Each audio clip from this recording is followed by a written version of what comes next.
আসসালামু আলাইকুম। বার্তা নির্যাসে সবাইকে স্বাগতম। আমেরিকার সাথে সমঝোতা চায় ভারত।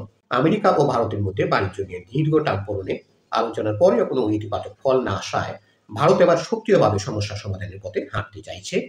এই বিষয়ে নয়াদিল্লিতে রবিবার এক আলোচনা সভায় নিজেদের অবস্থান স্পষ্ট করে দিলেন ভারতের পররাষ্ট্রমন্ত্রী এস জয়শঙ্কর। আমেরিকার সঙ্গে বাণিজ্যের ক্ষেত্রে যে মতপার্থক্য তৈরি হয়েছে তা দ্রুত কাটিয়ে উঠতে চাইছে ভারত। রবিবার নয়াদিল্লিতে ভারতের পররাষ্ট্রমন্ত্রী এস জয়শঙ্কর স্পষ্ট জানিয়েছেন, বাণিজ্য নিয়ে আমেরিকার সঙ্গে সমস্যা সমাধানে ভারত সক্রিয়ভাবে আলোচনা চালিয়ে যাচ্ছে। তার মতে ভারত এবং আমেরিকার মধ্যে একটি বাণিজ্য সমঝোতায় পৌঁছানো অত্যন্ত জরুরি।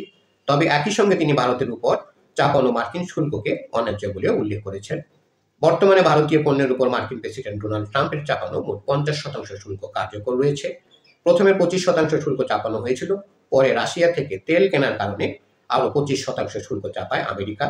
ভারত ছাড়া একমাত্র ব্রাজিলের উপরই এমন উচ্চ হারে শুল্ক চাপানো হয়েছে। এস জয়শঙ্কর বলেন, আমাদের সঙ্গে আমেরিকার কিছু সমস্যা রয়েছে। আমরা এখন পর্যন্ত বাণিজ্য আলোচনায় কোনো সমঝোতায় পৌঁছাতে পারিনি। এর ফলে আমাদের উপর শুল্ক চাপানো হয়েছে। আমরা প্রকাশ্যে বলেছি এটি অন্যায্য।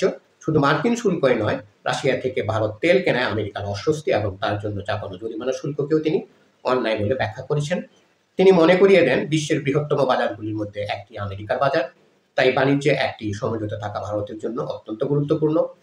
দীর্ঘদিন ধরে বাণিজ্য চুক্তি নিয়ে আলোচনা চললেও জুলাই মাসে ভারতের উপর শুল্ক চাপানোয় সম্পর্কে আরও তিক্ততা বাড়ে। তবে আসার কথা হলো, সম্প্রতি ভারত এবং আমেরিকার মধ্যে পুনরায় বাণিজ্য আলোচনা শুরু হয়েছে। গত মাসেই দিল্লিতে এসে বৈঠক করে গিয়েছেন আমেরিকার বাণিজ্য প্রতিনিধি দলের প্রধান। অন্যদিকে রাশিয়া এই বিষয়ে ভারতের পাশে দাঁড়িয়েছে।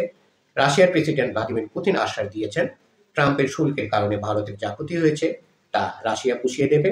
মস্কো ভারত থেকে আরও বেশি করে পণ্য কেনার কথা ভাবছে, যাতে দুই দেশের মধ্যে বাণিজ্য ঘাটতি কমে। ধন্যবাদ সবাইকে এতক্ষণ ধরে আমাদের পাশে থাকার জন্য। পরবর্তী সংবাদ পেতে আমাদের চ্যানেলটি সাবস্ক্রাইব করে আমাদের পাশেই থাকুন।